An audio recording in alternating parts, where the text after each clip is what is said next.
there everybody, I'm Rap from Rap's Garage Shop, and to my left is my 97 bad boy, and I need to get back working on it.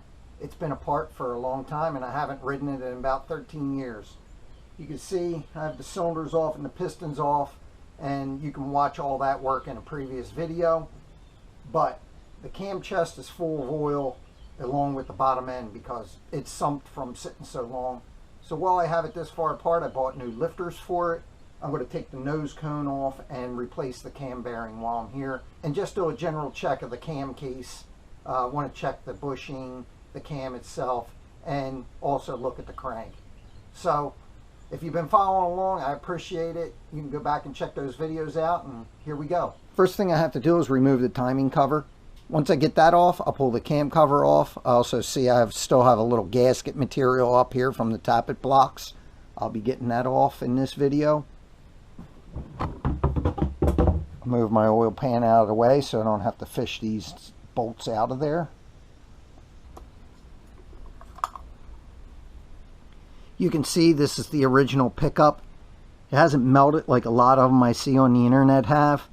Seems to be pretty good. I'm going to keep running it until it's a problem.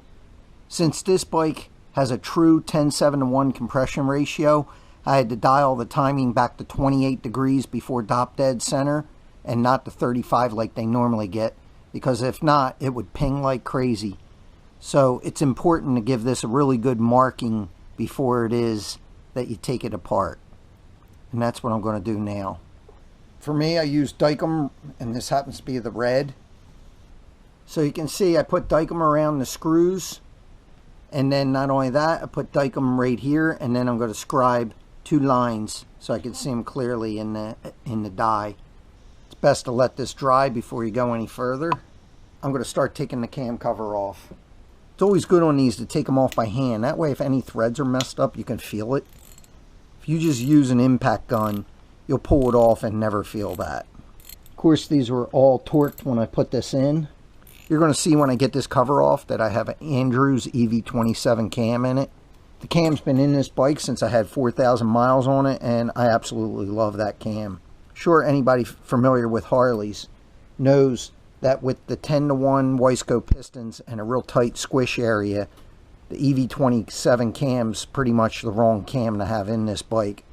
But it has so much low-end torque and it's so fun to ride, I just don't see the need to change to a different cam. Before I take the last 2 bolts out, take the nose cone cover off, I'm going to remove the timing plate studs. Now that that's out, I'm going to remove the connector for it. And then I got a couple wire ties in here I have to cut. So I have one here on the frame I'm going to cut, and that'll release that.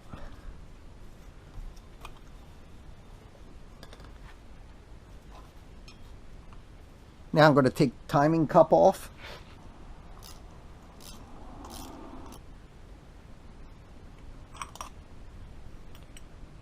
Now I'll take the last 2 bolts out. I already have those loose. Expect a lot of oil to come with this, and I'm going to try and hold the cam in while I do it. Give a little tap with a plastic hammer. There it is. I'll just hold the cam in and pull that. See, oil's coming everywhere. Quite a bit of oil. Can't really get this off without, looks like it removing the master cylinder. It's hitting it, so take that off. What I'm going to do with this is I'm going to take the hose clamp off and allow the brake fluid to come out because it needs a full fluid change. There's the brake fluid.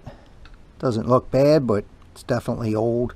Needs to be replaced. May even need to rebuild both master cylinders and both calipers. Have to see. Okay. Let's just set this here and let the oil drain out. Get all this cleaned up, inspect everything, but let's pull the cam out now. With the initial inspection, everything looks great. I don't see any scoring. I don't see any of the hardness coming off the cam or anything like that. Pull the breather out. This is an S&S stainless breather. Here comes some more oil. This looks to be in great shape. I'm happy about that.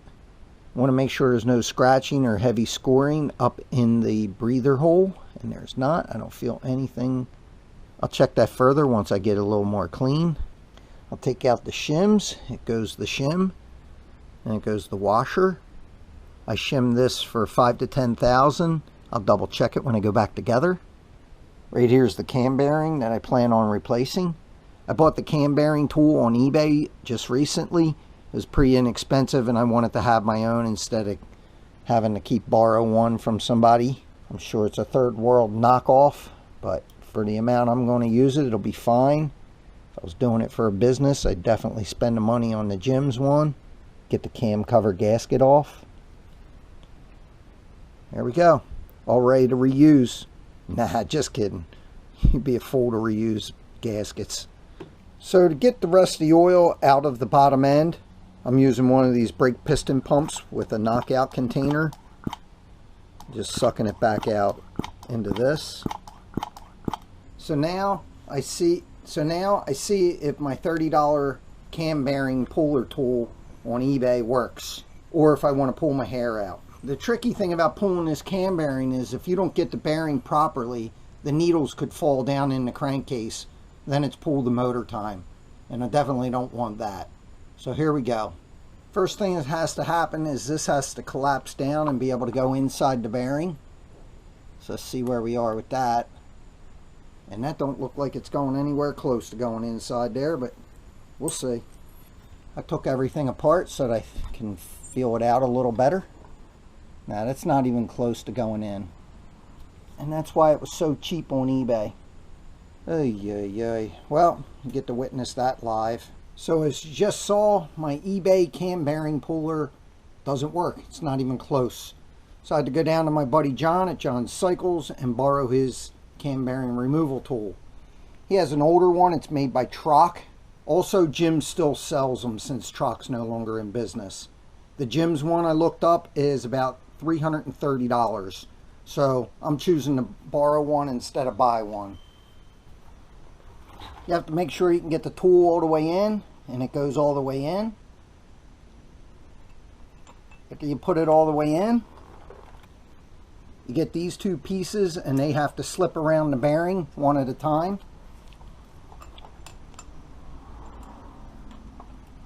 So kind of like this. There's the one end.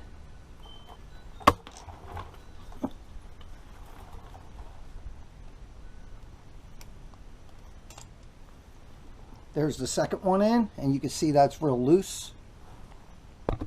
What you do now is you slip this sleeve up in between the tool, and that tightens the tool up.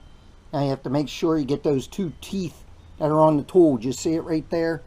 I want you to make sure you see it. You spin it until those teeth slip into the tool, and it's right there. Now you put the cup over top of it. That slips over top of it real nice and easy.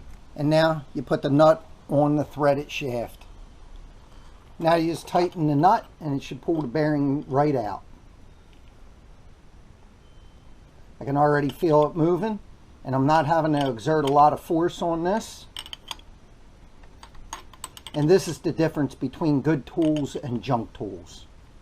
So it's coming out nice and easy.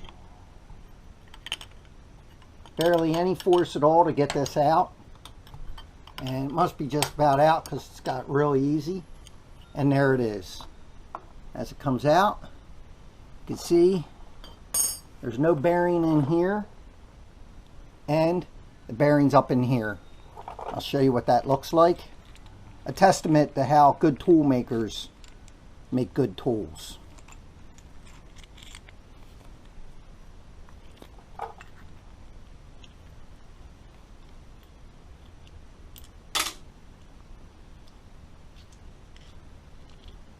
And there's the bearing. No harm, no foul. The bearing was in good shape, but it's got 30,000 on it, so it's time to replace it. Now you don't want to throw the bearing away because you need that bearing to put the new bearing in just to countersink it in a little bit. Okay, so that's it for this video of how to remove the cam bearing.